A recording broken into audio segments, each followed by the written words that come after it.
over the last 3 or 4 years, I've been seeing articles in the dairy magazines about it, and I knew that this was something that was coming but not imminent.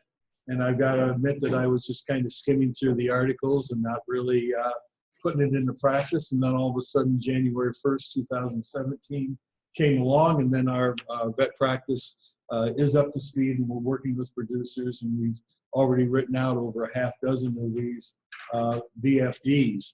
I'm sure that the practices in Addison County are also in the same processes. And so I'm not going to tell you anything here today that your regular herd health vet doesn't already know. But I'm available today. Like, I'm the old guy with the bad back in the practice that can I can take some days off to come and do this sort of thing, and we're happy to do it. Happy to be down here. But what this is the way, the attitude we're taking toward this is a federal law that has been implemented, and it has to be a collaboration between the veterinarian, the feed distributor, and the producer. And we are looking for ways to make this a win for everybody that's involved with this. In the words of, and I'm just going to read this to you, in the words of the FDA, this is the justification for the program, and it is for the stated purpose of preventing a source of antibacterial resistance in human medicine. The FDA is working to eliminate the use of antibiotics in feed or water for food-producing animals for production purposes, such as growth promotion and feed efficiency. To implement this purpose, federal law has been established that has created a new directive definition to regulate how feed producers can distribute feed and water-soluble antibiotics to producers. And a really important distinction here is that a feed directive is not a prescription. That's how veterinarians have always operated, is on a prescription basis. This is a new category. So the veterinarians are now operating under a new set of rules, and it actually limits the veterinarian's ability to prescribe antibiotics based on our clinical judgment, as has been allowed with Amduca, with our freedom to prescribe extra label use of drugs. And that's only if the veterinarian can give us scientific evidence of a meat and milk withholding time. These rules do not apply with a veterinary feed directive. We are bound by federal law to go with the label on the bag of feed that you've got. So I'll get into that a little bit later, but that's just the basics of what we're looking at here. I can't reach that. Okay, thanks. Okay, so like, this is a nice timetable that one of the young vets put together, and it emphasizes that this has actually been in the works for several years. There's quite a bit of history about this process, and I just wanted everybody to understand that this is a federal law and a federal process that's been going on. It is not a collaboration between pharmaceutical companies and veterinarians, some kind of diabolic process to get on farms with our services. This is something that's been dictated from the federal government. So then on the left of that timetable in 2012, the FDA said that based on studies from organizations such as the World Health Organization, that there's a concern that microbial resistance will develop with a risk to human health, and that changes need to be made with how medically important antimicrobial drugs are used in animals. So this directive originated from a federal source, was not requested by food animal practitioners, and then again, it does not allow the veterinarian to use her Amduca extra label prescription ability. In 2013, a little bit further down the timetable,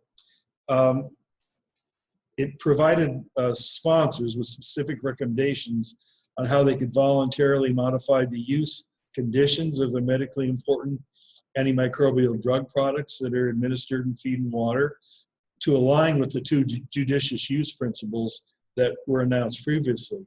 So what that means is that feed producers and pharmaceutical companies have been working for over 3 years to come up with compliance, and during that time, they have all signed off unanimously to comply and endorse the new regulation. Next. In 2015, after obtaining this unanimous support from pharmaceutical companies and feed distributors, the final VFDA rule was written, and then plans were put in place on how to administer it and how to implement it. And that's when we really sat up and took notice, and how are we going to make this work on the farms? Okay, good. So next, okay, so here we are. It's after January 2017. And it's after the Veterinary Feed Directive has been written. It has to be written, it can't be a verbal statement. It has to be issued by a licensed veterinarian that orders that the use of a VFD drug or combination in an animal feed. And this written statement authorizes the client to obtain and use animal feed bearing or containing the VFD combination to treat the animal's clients only in accordance with the VFD.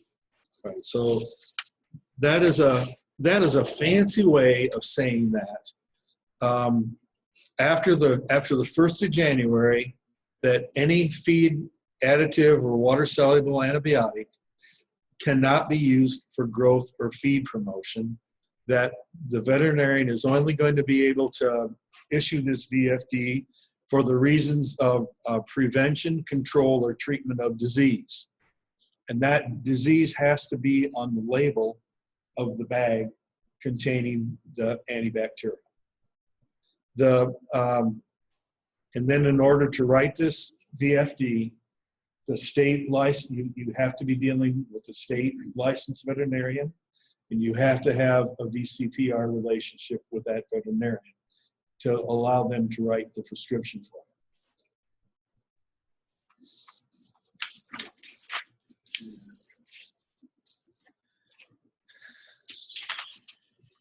Which slide is that? Okay, I'm on it. Okay. So the VFDA, the final rule, like I just said, it requires that veterinarians have to issue this VFD under the context of a vet-client-patient relationship. And the key elements to this VSPR relationship are that the veterinarian engage with the client to assume responsibility for making the clinical judgments about patient examinations and visits the facility where the patient is managed. It must provide any necessary follow-up evaluation or care. The final rule requires that veterinarians follow state-defined VCPR requirements. And just as an aside, the state of Vermont right today does not have a state-defined VCPR that covers directives. Since last summer, I and Drexel Wheeler have been working with the Vermont Vet Medical Board to get that included in the veterinarian statute. We were denied last fall. 2 weeks ago, I went before the state legislature in an effort to get it in an animal health bill that's going through the House now. They were very willing to work with us. And then all of a sudden there's a new there's new legal counsel for the Vet Med Board. And so she said, no, that belongs in our statute, in our state statute. So she came back and they reversed their position from last fall. And just yesterday at this time, I was on the phone testifying again. So now if this goes through, Vermont will have a state-defined VCPR that contains the directive. And what that means is that will help to take the FDA out of the picture. It'll help streamline it to where if there's a violation, we'll be dealing with it in state, which I think is going to be a lot better way to be going about this. So we worked it hard to keep this, in the state as much as we can. So I mean, I just throw out the term VCPR, and I'm assuming that milk producers here have already had FARM audits, or working with Ben & Jerry's Caring Dairies, or with your own veterinary practice, they may have already sat down with you, and you should have a written VCPR with the veterinarian that's doing your herd health work. And when I testified before the House Ag Committee, there are actually a couple members on the House Committee that have got you know, a small flock or small number of beef animals, and they're not using veterinary care except to come out and treat the occasional sick animal. So that kind of presents a problem but it can be easily overcome. In our practice, we service clients like that, and we just take the opportunity at that time to write up the VCPR with them at that time.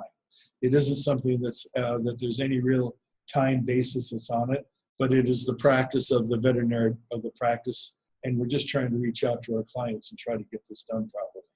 But if you don't have that relationship, and if you want to use feed grade antibiotics, you're going to have you have to establish that relationship, and you have to have a veterinarian of record to make out this VFD for you. So that's something new, and it's something that our practices we're trying to reach out and be as reasonable as we can with this, especially financially, you know, in order to pull this off. But we're hoping people will be able to find some value in this moving ahead. Okay. So I think that I have kind of covered this. The way that you know if it is a VFD is from now on, it's going to say on the label, and there'll be, if you go halfway down the slide where it says caution, federal law restricts medicated feed containing this VFD drug for use by or on the order of the licensed veterinarian. The feed companies, like we've got 8 feed companies that in our area of my practice, and we are in communication. We've been talking about this for over a year with these different companies. So we've got our communication set up with them. So they know if a farmer comes in and wants these products with this label, they know that it's got to be accompanied with a VFD. And so like this is like what I'm trying to get out to you today. A little bit later, I'll describe which products we're talking about, and then that'll give you a heads up. But probably for now, you know, like when you go into the feed store or take a look around, look for these labels on products that you commonly use. But if you see that on there, then it is then it's one that's going to have to be accompanied with this VFD. Okay. Right now, and I hope, well, I don't know for how long, but I was getting this question a lot during the development process. Is a VFD going to be required for an injectable over-the-counter antibiotic? And it is not. It is. We're talking about feed or water soluble that animals consume orally. That's what's covered by this. But your injectable antibiotics that you've been using right along are not. And so those products, if you've got a VCPR with our practice, then we will write up treatment protocols with you, and we'll have withholding and milk withholding, meat withholding times written up for these over-the-counter antibiotics. And then there I'm able to use my prescriptive ability and my extra label use ability to write up these protocols. So for right now, this does not apply to injectable antibiotics. So I heard that a lot during the development, so I wanted to lay that one to rest. Okay.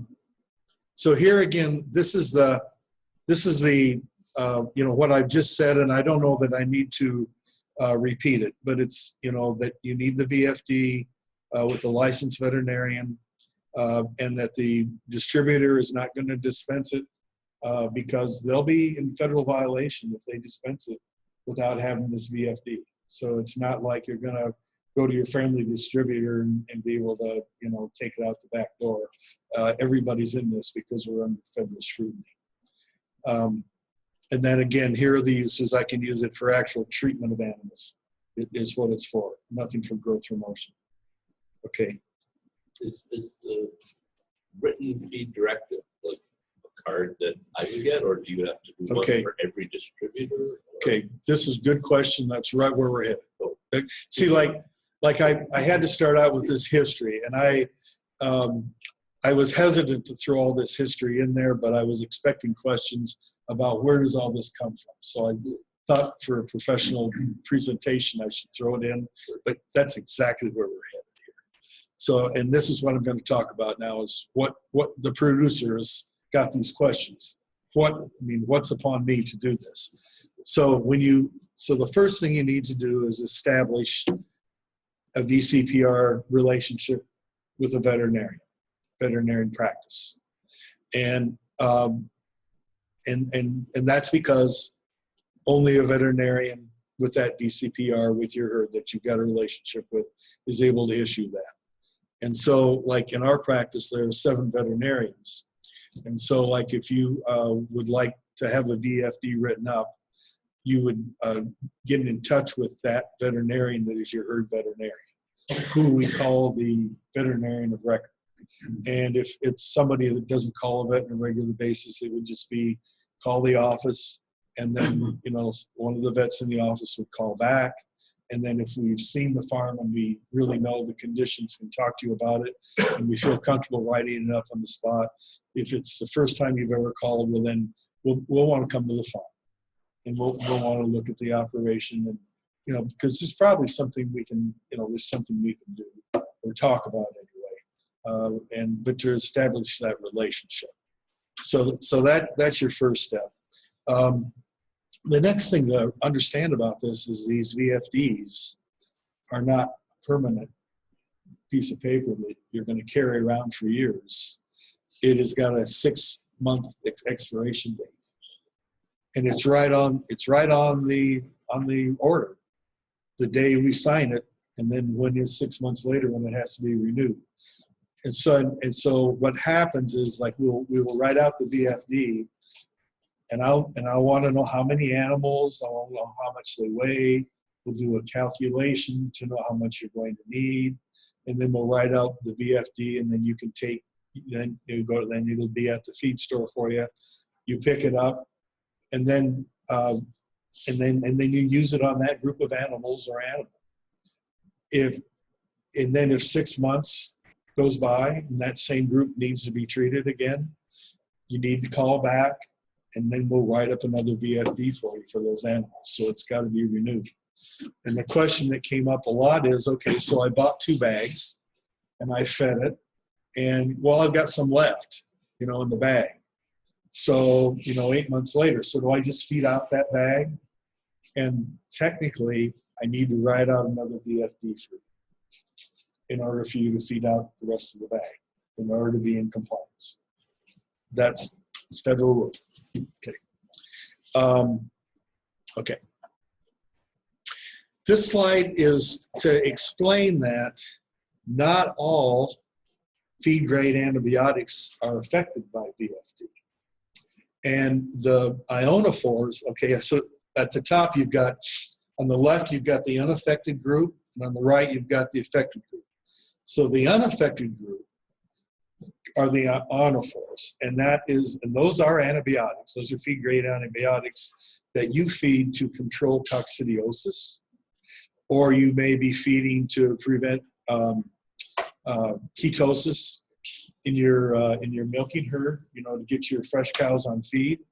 Those are not affected by the VFD. Those are not considered to be important to human health. They're not antibiotics that are used in human health.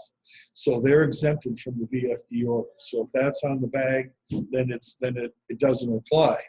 And then if you work down to the bottom square on the left, if you want to use ionophores for production reasons to improve growth and feed efficiency, you're free to do so. So the VFD does not affect those growth hormones. The ones that are affected on the right-hand side, if you look up there in the top right-hand corner, you'll see the medically important drugs. Well, the ones you'll recognize for feeding, like dairy heifers, is the most common use, but the ones you'll see are tetracyclines and sulfates. That whole long list, a lot of those pertain to swine and poultry. And you can imagine those industries are a lot more hard hit than what our dairy industry is. And sure. What's that? That's the biggest. Right, yeah, it is. That's right.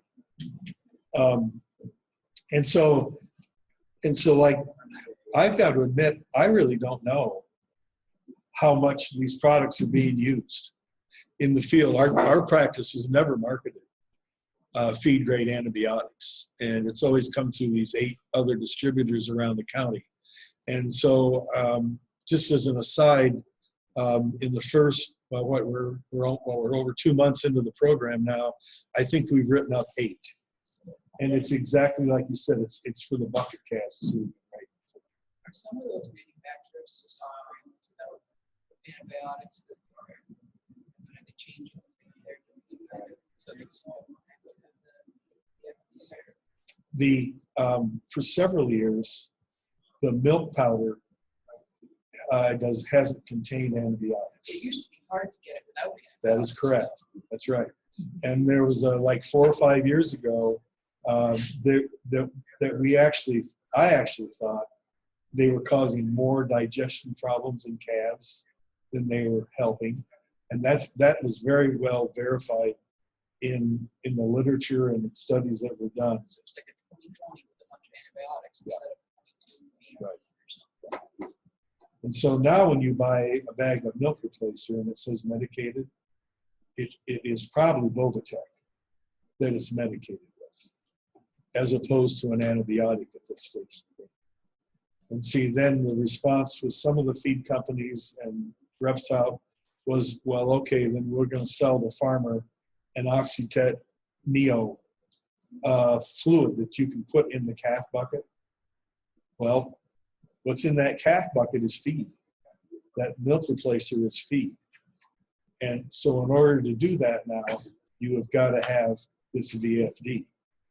And that's been a real, you're very correct. That's been our biggest request and our biggest challenge.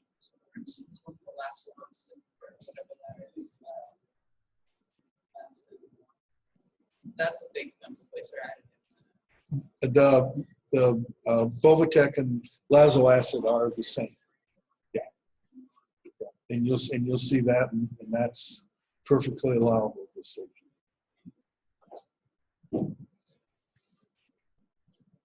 All right. Okay. So, yeah. Go ahead. Well, go back one more. Okay. I apologize for this slide. Like I said, these were handed off to me. Okay. And this is how it came through. I left it in here because the names in red are ones you'll probably recognize, like the Chlortet on the left. That is Oreomycin. You've probably seen those crumbles. The Chlortet with sulfamethazine. If you look over to the right, that's AS700. That's a common one. And then the Neo-Oxytet that I just mentioned just a moment ago. So those are common ones that we do have to write VFDs for. Okay. Okay. So here's the order. You asked about the order. Okay. So this is the order. And if you look at, I really blew it up as good as I could, and I'm sorry, but if you look at the top, you'll see that it says Oreomycin on there. So that's the way this VFD is written. It's just for this bag of Oreomycin. It's only for that one product you're going to be using. And so on the left, you'll see the veterinarian's got to identify themselves, their contact information. And so the client, you've also got to provide your name, address, and how we can get a hold of you. That's got to be on there. Well, the first 5 boxes that go with this Oreomycin are for beef cattle. And so we're not dealing with many beef cattle in our practice. So in our presentation, we just cross through there and we go to the bottom. And the bottom is what we're using for dairy heifers and growing heifers. And if you look at that, the key to that is it says treatment of bacterial enteritis caused by E. coli and bacterial pneumonia caused by P. multocida. That's what it says in the bag, and that's all that I can prescribe it for. If you've been feeding this for foot rot or pink eye outbreaks in your cattle, by federal law, I can't write this directive for that. I can write a prescription. I can write a protocol as a veterinarian with ELUD for you to inject animals with injectable antibiotics for those conditions, but I cannot sign this VFD for you to feed it to them. to overcome those, anything but diarrhea and pneumonia. I need to know how you're going to be feeding it, whether if you're going to put it in complete feed or in a top dress. Okay. The bottom part of that, so there it's blown up a little bit more. In the top dress, I've got to say what concentration I'm using it in. And then if you look at the next line down, the duration of feeding, and I write in there for 5 days. Well, the reason I got to write that in there is because it says on the label, the feed for no more than 5 days. So that's what I have to write on that label. If you want to come back in 5 days and have a new VFD, we can do that. Because I know that in my experience, there were a lot of times I would feed for longer than that. But that's all the longer that can be good for. When you call in, I need to know how many animals you're treating. In this case, 20. And then I need to know the approximate weight of the animals that we're treating. In this case, we put in an example about 400 pounds. If you go to the bottom, you'll see that there is a date when it's issued on the left, and then I have to write in the date that it expires. And then the vet with the VCPR relationship signs off on that. Okay. This is just a label, and the point is that it doesn't say anything about veal. I don't think anybody in here is feeding veal, but it's important. We've had problems with people feeding antibiotic-laden feeds to baby bull calves that wind up going to bog veal, and there's nothing in here that work has never been done to know what the withholding time on that is. So this should never go into the bull calf. These feeds should never go into bull calves. Okay. This is just an example of the math I have to do and why I need to know that information. And so this, again, this is for this is for Oreomycin crumbles again. And so I needed to know there were 20 heifers, they weigh 400 pounds. I determined what the dose is that I need to get into the animals in order to affect a cure. And in this case, I think I used 100 milligrams per pound, which comes out to it. It's going to take about a pound of crumbles to treat a 400-pound heifer every day. So I've got a pound times for 5 days, so that's 5 pounds an animal. I got 20 heifers, so I need 100 pounds. So I'm going to write you a VFD so you can go to town and buy 2 bags of Oreomycin crumbles for your heifers. But that's very simply said. But when we sat down and did this in the clinic the first time with 3 veterinarians sitting around the table figuring out, it took about an hour for all of us to get all of our calculations and all this down. So, like I said, like we're getting it down. We're working with it, we're getting it down, but it isn't easy. So you'll have to bear with us a little bit. Okay. So this is a perfect time. I've tried to run through all this. I know that's a lot to throw at people. The main thing is to understand that the FDA is telling us they understand. They understand the 6 months, the first 6 months of this, we're going to be working through the process. We're going to be learning. We're going to be working out the bugs. Our practice invested in this global vet link, and it was sold to us as a way to communicate electronically. And there was a good template, and it was a good learning experience, but we found there were a lot of products that were not on there. It kind of appeared that one pharmaceutical company in particular had gotten out in the lead on this, and there were several that were left off. So we've dropped our subscription to that, but we still have the ability to communicate directly with those 8 feed distributors in the county, and we are going to try to make this just as simple for producers as we possibly can, and not to really be disruptive, of your business practices. So yeah, any questions would be very, very welcome. I know that I'm a former dairy operator, and there are times when our veterinarian would prescribe something off-label for particular use, to solve a particular problem. And it sounds like the guidelines for this are a little more constrained, that you have to be, you did like the bad recommendations, whatever the manufacturer recommendation is. But you can still prescribe certain things off-label. I cannot prescribe a feed grade antibiotic or water soluble antibiotic off label. I do not have the ability to do that. My veterinary license, my state veterinary license, my federal license accreditation, it does not allow me to prescribe extra label use of a feed grade antibiotic. I can prescribe with a veterinarian approved injectable, or or another route of delivery. That it hasn't affected that. But on these feed grade or water solubles, my hands are tied by federal law. So the example you gave earlier about the herd with maybe the foot rot that formerly had done that. So now you would just prescribe something that would be maybe an injectable or a foot bath or something like that. Right. And see, as long as they're not ingesting it. right. And see, it's a real problem, especially with feet, because hairy heel wart is the most prominent foot problem in cattle. Now, I mean, foot rot was when I started 40 years ago, but that's been replaced with this hairy heel wart. And a very effective treatment has been to trim out the necrotic tissue and then put a water-soluble terramycin product that is for poultry on a rat on those feet. And it does not say on that product that it is for that purpose. And so your foot trimmer or nobody's going to be able to buy that anymore for that purpose. And so we are looking for other substances.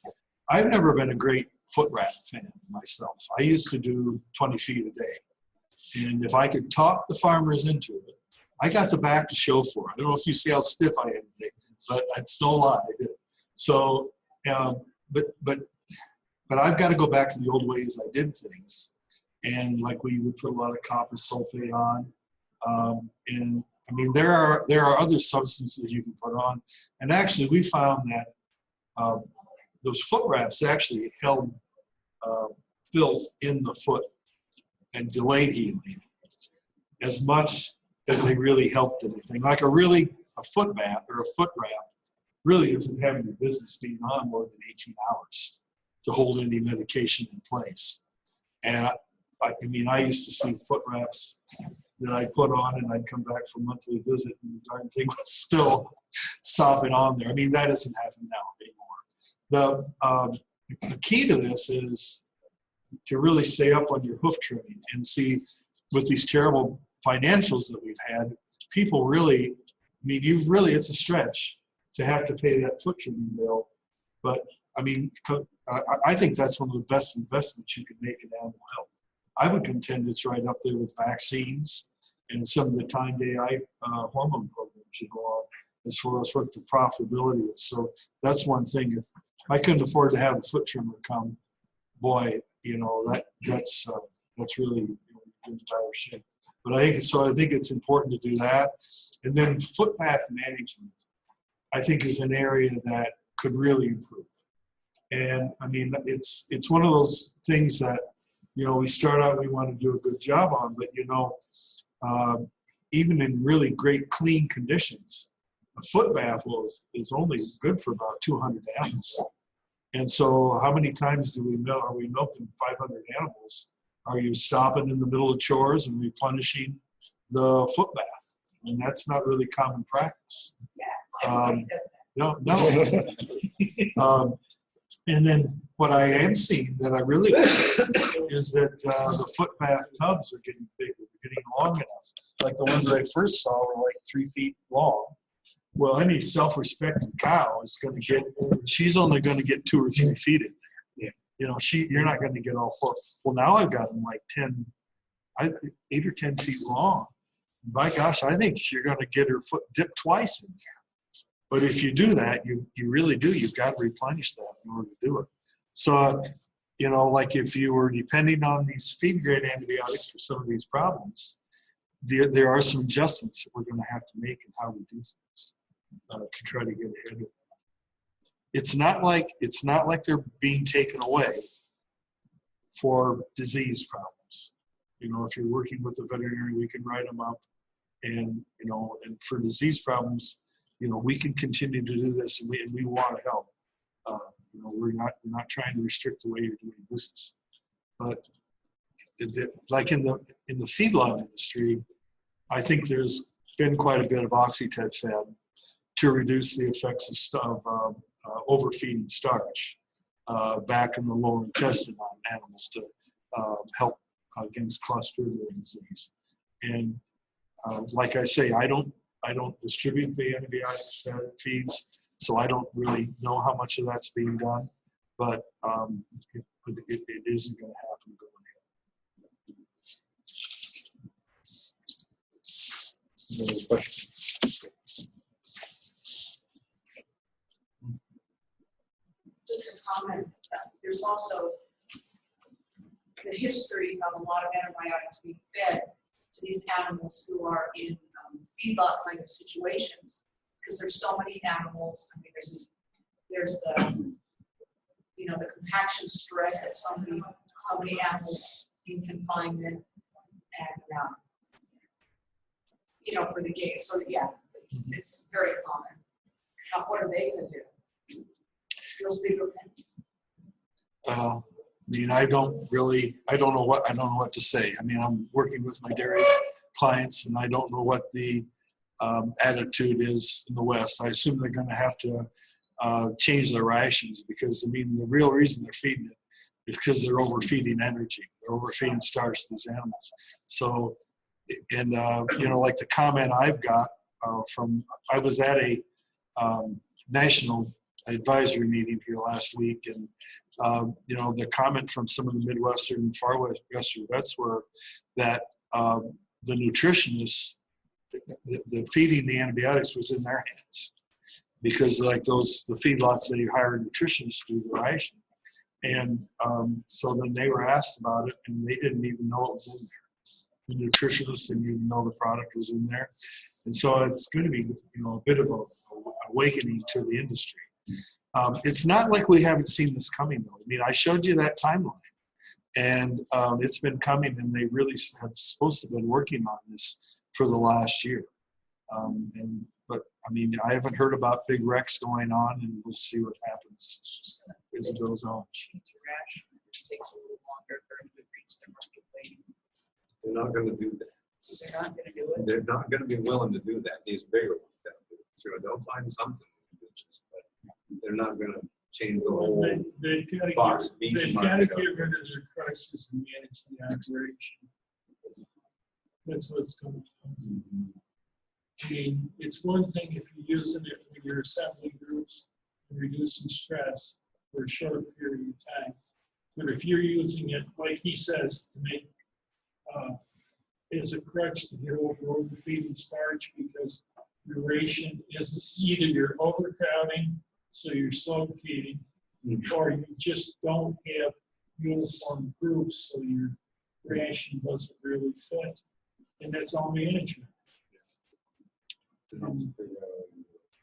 If you can't manage to survive, you won't.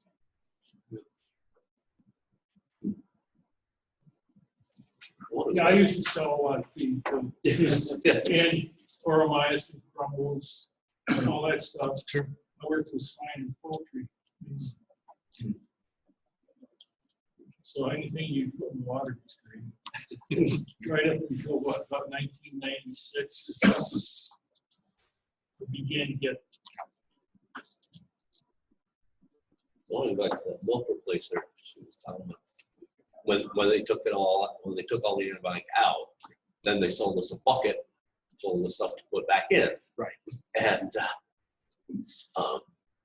at the cost of, I've learned how to manage it, and I know, because I know my facilities, I know when the weather turns to this, I better put those 2 week and youngers back on this medication as a prevent. But it sounds like there's no room for inventory for prevent, or when you know it's coming. Like in our practice, we have the same situation. And we're working with producers, and we're writing VFDs for them for those conditions.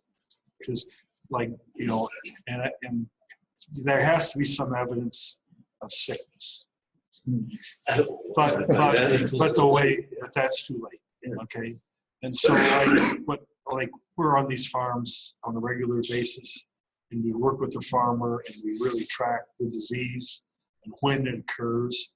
And for that reason, we're writing up the VFDs to get ahead of this thing. I mean, like the rules are for treatment or prevention or for stopping an outbreak.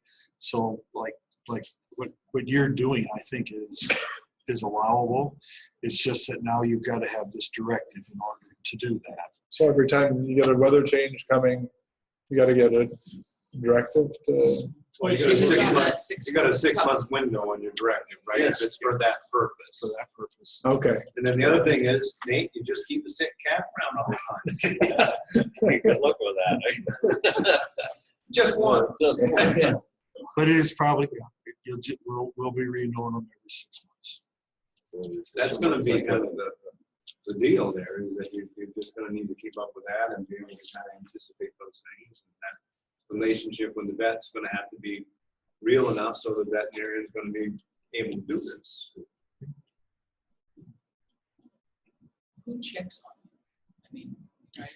Well, the check is your ability to procure the product. So the check happens at the distributor. What's that? Like he's got the bucket, right? Right. Who's checking? Yeah. Well, for the, I mean, No, it's, for right now, right? I mean, it's kind of, that's And- that 6 month get used to it period. correct. That's right. Because I know, I mean, I've read the great sales out of Tractor Supply, the Moriamycin AS700 in November, December. They had record sales. So, Supervisor on you hand. know, so people are going to have it on hand, but eventually they're going to have to come under compliance, and that's when you come under compliance. Is when you go to replenish your supply. Is there anybody out there though, in terms of, I mean, are the milk inspectors gonna have any inspection rights about this, or are they, or is it really gonna be, is the state veterinarian body gonna be out there kind of spot checking these things, you know? I mean, you got a sense of that? I don't have a good answer for you. It is a federal program. I have not, talking with Dr. Haas and Dr. Molenbacher, and I have not heard anything about them doing these inspections. It's an FDA program, and really the way it's been explained to me, the way it's going to be controlled is at the distributor. And you see, like, I think I left out, these directives are written in triplicate. And the vet practice keeps a copy. The feed distributor keeps a copy. And that was a big concern. Like they're adding file cabinets and everything so they can keep it. And then the farmer's supposed to keep a copy. Well, you know, we'll see how all that goes, but you need to keep that for 2 years. And the idea is if for some reason or other you had an animal with a resident and you had an examination, then you best have that copy. And if you don't do it, you better be working with a veterinary practice and a feed distributor that keeps the copy so it can be proved that you were feeding it, you know, and that you had your paperwork done. So, I don't know if FDA is going to go around to farms looking for this. I know they got pretty aggressive there 3 years ago with bobville residues. And luckily that fire has kind of been put out. We don't see as much of that. I don't see our state staff going out and looking, but heaven forbid, if you have a resident, if you send in an animal with a resident, then you're going to really want it, or you're going to be, you'll be under prosecution.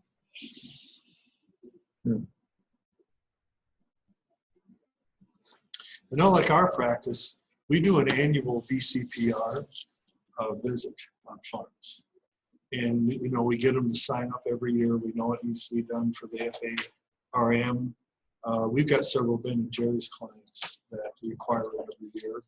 And so it's just been part of our procedure. You know, like the first year we did it, we were really surprised at how antibiotics were being used, what doses they were being given at. And it really did a lot of good to sit down and get things standardized. And then you know that after you do something, you really need to go back and do it again, you know, because there's procedural drift. So we get a lot of benefit out of that. And then we try to bring new products. We try to bring, especially vaccine technology. And it gives us a good time to sit down and just review what we're doing. And, you know, if we're having success, like in our mastitis product selection, it's time very well spent, in our view.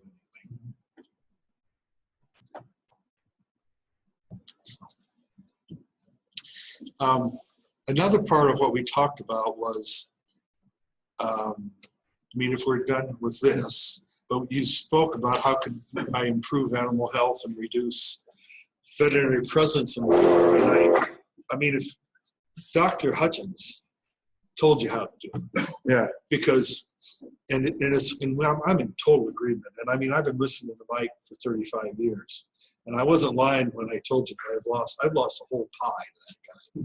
I mean, like, just talk, because he always wants to bet you a piece of pie when you get up and talk to him and discuss it. And so over the years, I know I've lost at least maybe even 2 pies to him.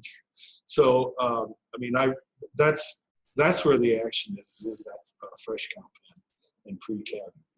And so, like, we've taken his lessons and we've just seen a lot of progress that way on the farms. I was going to talk about, well, I had a slide in there about foot problems, you know, anticipation, but that's a big use of these products. So we already kind of touched on that. And then with growing heifers and, you know, looking at ventilation, vaccination programs, that sort of thing. And you're probably doing that with your herd health veterinarian right now. I don't have anything really big to add to that. I know when I started over 40 years ago, there were 3 of us, 3 vets working together, and we serviced over 700 farms. And so, but they were 35 and 40 cow farms. Yeah. And they didn't treat milk fever. It's almost as many farms as we have in Vermont. Well, Close. it is. Yeah, It is. But I mean, I would go on a farm, I'd trim a foot, I would put antibiotics in the cow's uterus if she had pasture placenta. I remember my wife, before we were married, she'd go out with me on calls and stuff. And, you know, when I'd go deliver a calf, she's just an extremely intelligent person. I'd never been able to pull anything over on her. And I would go in, and sometimes that calf, you know, you go in and pull a calf and the foot's doubled back a little bit. And I'd flip it up and I'd have that, you know, the calf's ready to go. It doesn't take half a minute to get it straightened out. And then, but, you know, I couldn't just whip that calf out like that and make the farmer think he'd wasted all his money getting me out there. Well, she knew that. I couldn't fool her. She'd say, when we get back in the truck, well, you really worked hard to hold that calf and that cow, didn't you? But that's the kind of practice that, you know, it was. And then, but it's grown over the years. I mean, we took it upon ourselves to teach farmers, you know, because it was better for the animal. I mean, because there were some times it'd take me a few hours to get to a treated milk fever. And that time, you know, they could rupture muscle in the leg, and it's just so much better for the farmer to go ahead and do it for themselves. So, I mean, I look upon myself as a teacher as much as a cases.